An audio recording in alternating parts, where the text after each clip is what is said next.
Rick Ness arrived in Dawson with a single goal. The ground Parker Schnabel had walked away from mid-season was considered unstable, unworthy of attention, and practically cursed by local miners. The pit Parker abandoned had half-collapsed walls, frozen mud ridges, and layers of earth that seemed to have been waiting for someone brave or foolish enough to dig again. When Rick stepped out of his truck and surveyed the site, he didn't speak. He didn't need to. He just looked at the ground, studied the subtle slopes and fractures, and processed what most people had already dismissed as useless. For Rick, it was clear that this abandoned cut could hide something Parker had never realized. Local miners noticed him immediately. Whispers spread across the frozen valley before he even fired up the excavator. "He's wasting his comeback on a graveyard," one muttered. "Nothing left but headaches," said another. Despite the doubts surrounding him, Rick had an advantage that nobody else did. He had access to fresh drone scans from a friend who owed him a favor. These scans revealed hairline fractures in the permafrost, fractures that didn't match normal freeze patterns. Something had disturbed the ground long before Parker's crew ever arrived. Rick didn't know exactly what it meant yet, but he knew it was enough to stake the claim. He filed the paperwork quietly, without fanfare, and directed his small crew to prepare the equipment. The abandoned pit would no longer be ignored. Parker had left, but Rick saw an opportunity that could redefine an entire season. The first morning on the site, he began cleaning out old equipment left behind by Parker. Rusted hoses, bent track pads, broken fuel tanks, everything Parker had left in his hurry to abandon the cut. As Rick removed debris under a collapsed pallet, he discovered something unusual. A sun-bleached survey map, crumpled and covered in faded blue grease pencil markings. The map clearly belonged to Parker, but it was different from any Parker had discussed publicly.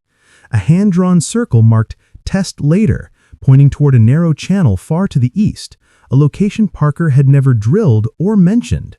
Rick unfolded the map on the hood of his loader and examined it carefully. He called over his geologist, who ran the numbers along the margins. The readings did not match Parker's final reports at all.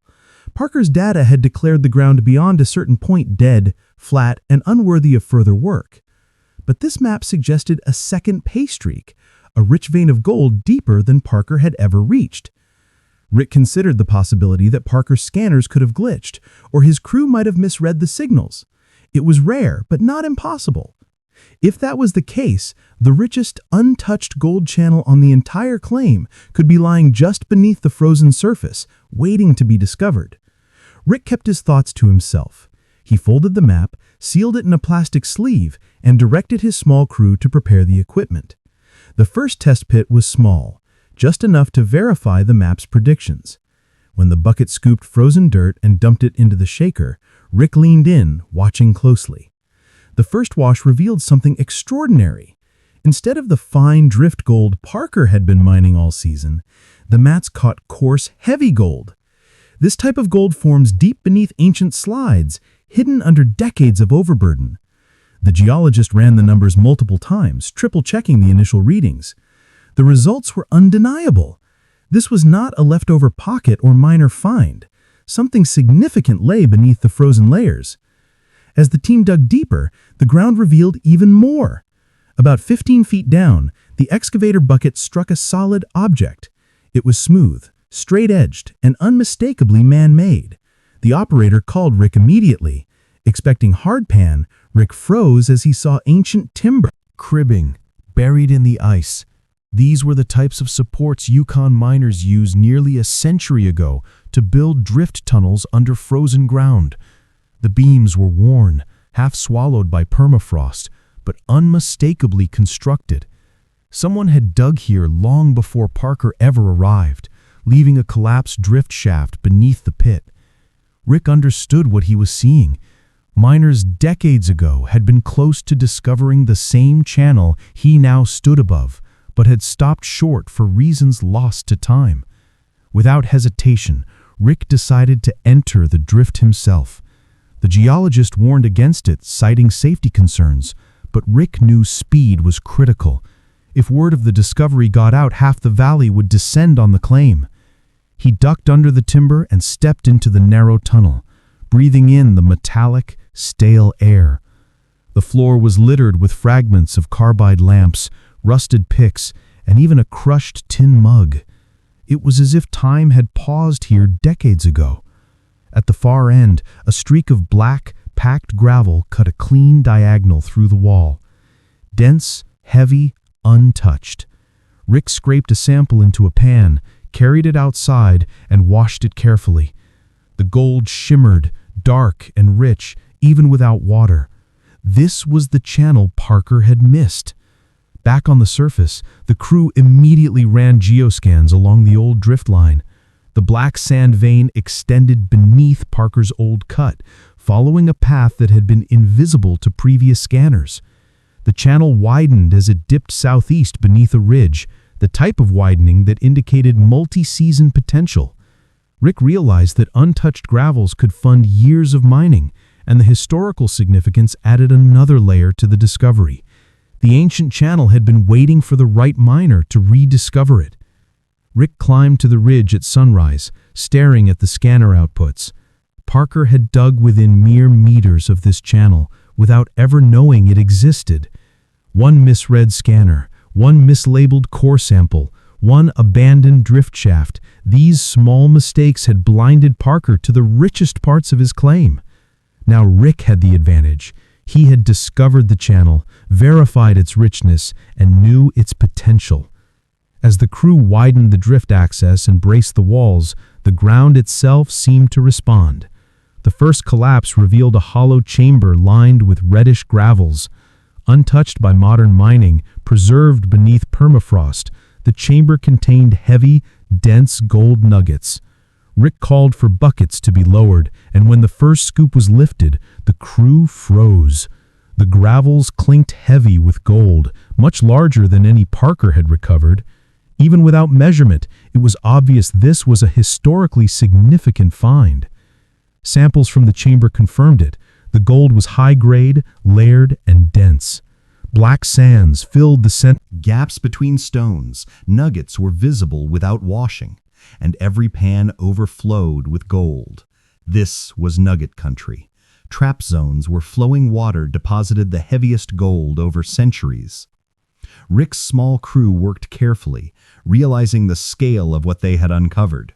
Machines roared, yet every move was deliberate, cautious, and respectful of the history beneath their feet. Back in the office trailer, Rick compared archived core logs from Parker's season with his own samples. The differences were staggering. Parker's logs had misidentified layers, mislabeled pay zones, and incorrectly marked depths. A clay layer labeled as silt, gravel zones missing entirely, all leading Parker to believe the lower ground was worthless.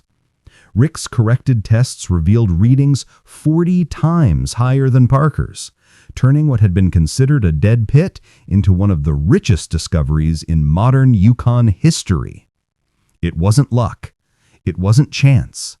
Parker hadn't walked away because the ground was bad. He walked away because his data was flawed. Rick now understood that decades of history, frozen slides, abandoned shafts, and mislabeled logs had hidden this treasure until the right miner arrived. The excavator cut deeper, breaking into underground pockets of water-saturated gravels. Pumps were deployed as icy water surged, revealing a cavern filled with compacted gravels and black sands. These were ancient riverbed gravels, precisely the kind of formations that contained the largest nuggets preserved by glacial activity. Rick sampled the gravels, washing them to reveal thick, oversized nuggets. The crew worked in silence, understanding the significance without needing words. Even the most experienced miners on site had never seen anything like this. Estimates of recoverable gold quickly surpassed $110 million, and the scale of the find was still growing. The ancient riverbed stretched far beneath Parker's abandoned pit, a hidden treasure preserved for nearly a century. Word spread quietly at first, then quickly across the valley. Investors, miners, and suppliers all became aware of the discovery. Rick remained focused, continuing the excavation, verifying each sample, and expanding the pit along the ancient channel. Wasn't just a personal comeback, it was a historic moment in Yukon mining. Every scoop of gravel confirmed the richness of the ground, revealing layers Parker never reached, and confirming that the abandoned pit was one of the greatest missed opportunities in modern gold rush history. As the sun set on the claim, Rick stood above the exposed drift and cavern, contemplating the centuries of history beneath him. This wasn't just gold. This was a story interrupted by time, war, and misfortune. Rick had completed what others had only begun, uncovering a secret long hidden beneath frozen ground. And the channel still extended deeper, its full extent unknown, offering a promise of more discoveries, more history, and more gold. As the excavation continued, every layer of gravel, sand, and frozen soil revealed new secrets. Rick and his crew worked with precision, expanding the drift carefully while documenting each finding. The patterns in the gravel suggested centuries of sediment deposition. Streams from ancient glaciers had carved natural channels through the permafrost, carrying gold from upstream sources and depositing it precisely in places where it could be preserved for hundreds of years. Rick recognized the type of gold immediately. This wasn't just ordinary drift gold that could appear in pans across the valley. These nuggets were heavy, coarse, and layered in a way that only formed in stable, deep channels untouched by modern mining. The ancient timber cribbing beneath Parker's old cut told another story.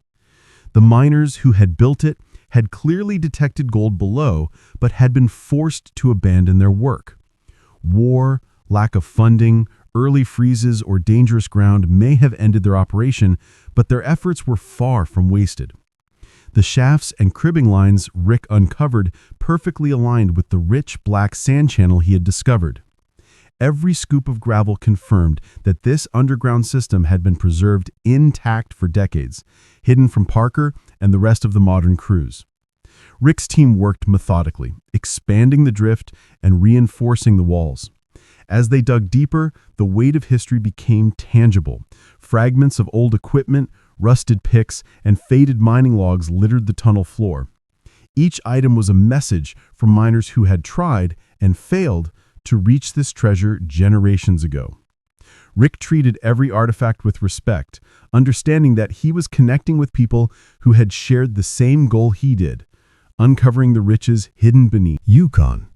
By mid-morning, the team had exposed a cavern large enough to hold dozens of men.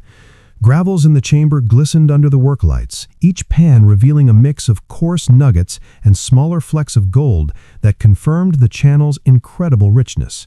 Rick instructed his crew to take careful measurements, documenting the depth, width, and density of the pay zones. Each sample painted a clearer picture of the hidden system, revealing a channel that extended far beyond the limits of Parker's previous mining. Despite the excitement, Rick stayed calm. His focus was on precision, not publicity. The last thing he wanted was a rush of miners descending on the claim before he could fully understand what the ground was hiding. As the hours passed, he continued running geoscans and sample pans, confirming the extent of the underground channel. Every test reinforced the fact that Parker had only scratched the surface. One misread scanner, one mislabeled core, one early exit from the pit had left a fortune buried just out of reach. As Rick reviewed his data, he began comparing it with historical maps of the region. These maps, stored in dusty government archives and private collections, revealed a story long forgotten. In the 1930s, a small syndicate of miners had operated in this very area, digging secret shafts in drifts that were never officially reported.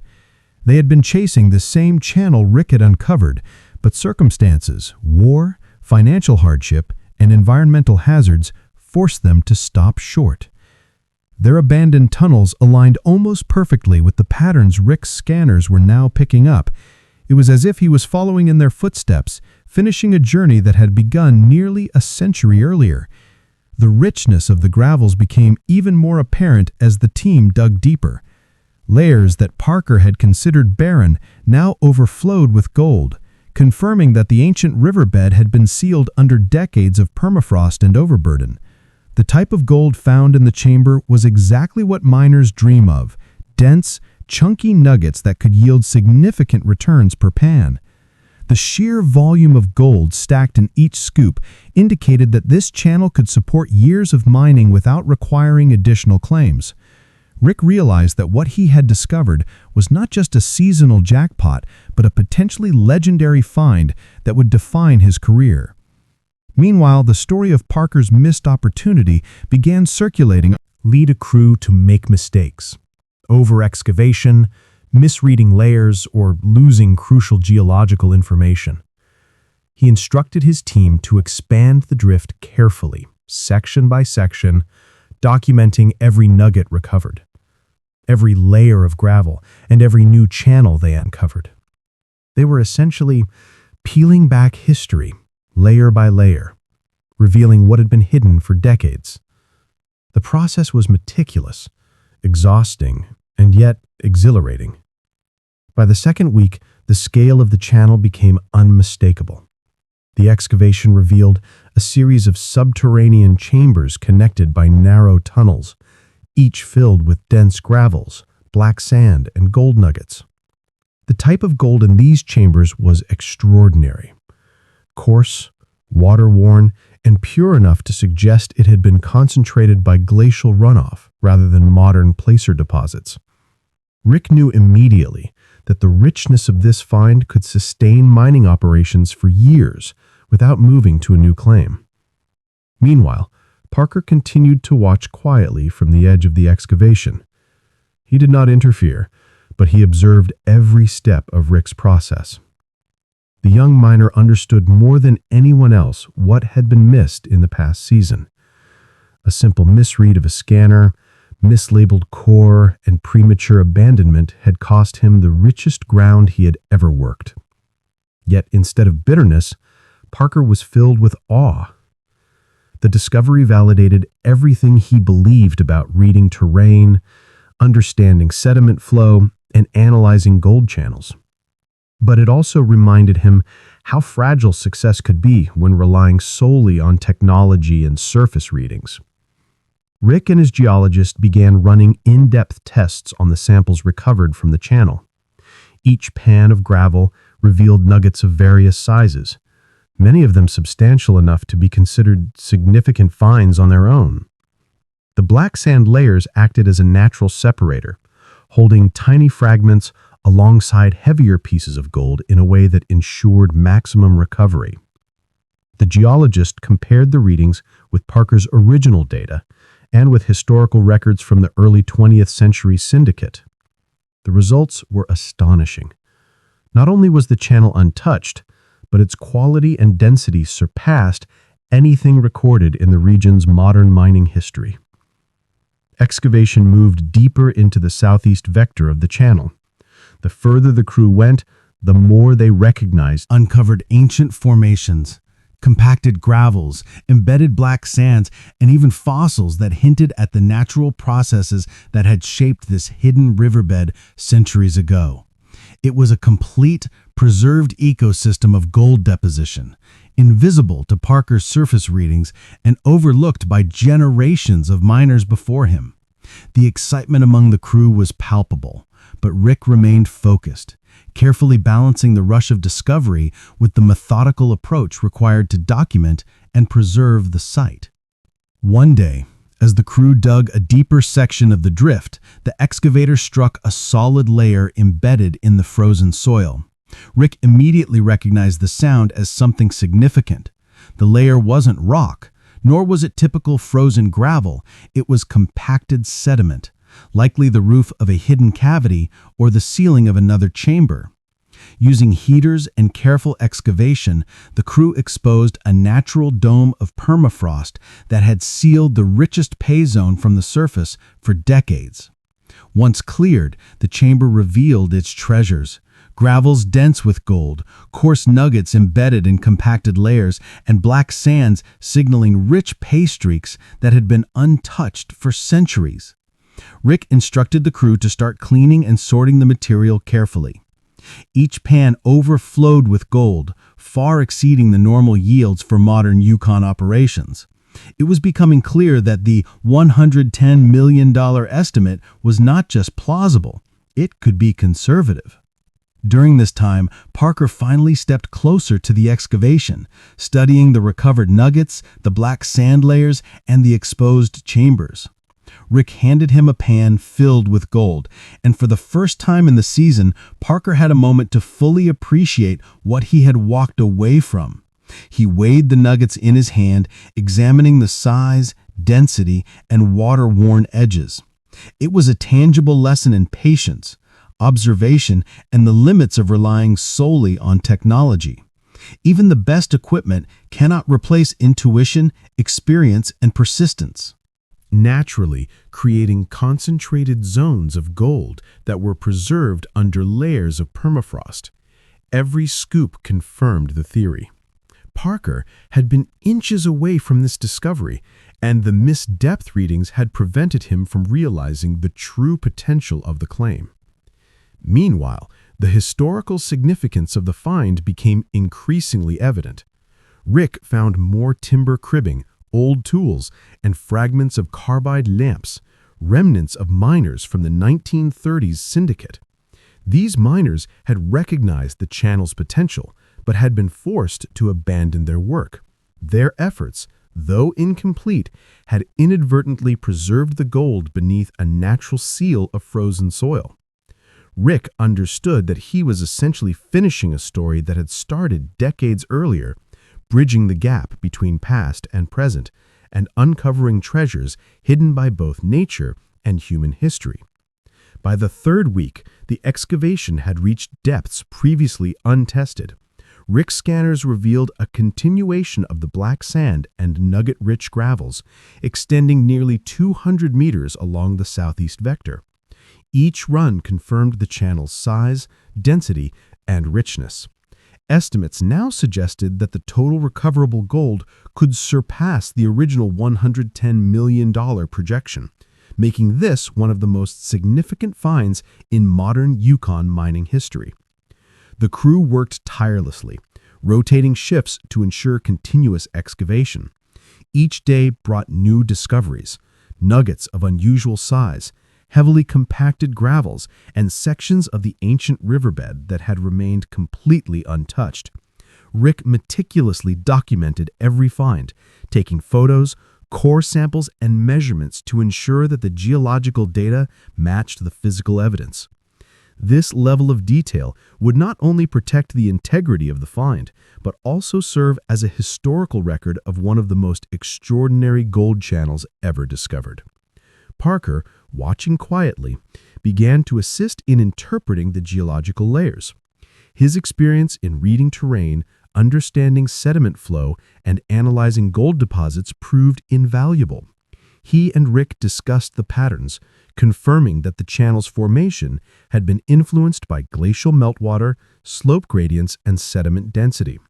Parker admitted that he had underestimated the depth and complexity of the claim, and he marveled at Rick's ability to recognize potential where others had seen only dead ground. By the end of the fourth week, the excavation reached the final exposed section of the ancient riverbed. The channel had been traced continuously, revealing a fully intact system of gravels, black sands, and nuggets. The richest sections were concentrated beneath natural domes of permafrost, preserved perfectly for centuries. The scale, density, and quality of the gold confirmed that this was not just a seasonal discovery. It was a historic find that could redefine Yukon mining operations for years to come. Rick held a final meeting with his crew, reviewing the total recovered gold, the estimated potential, and the historical significance of the site.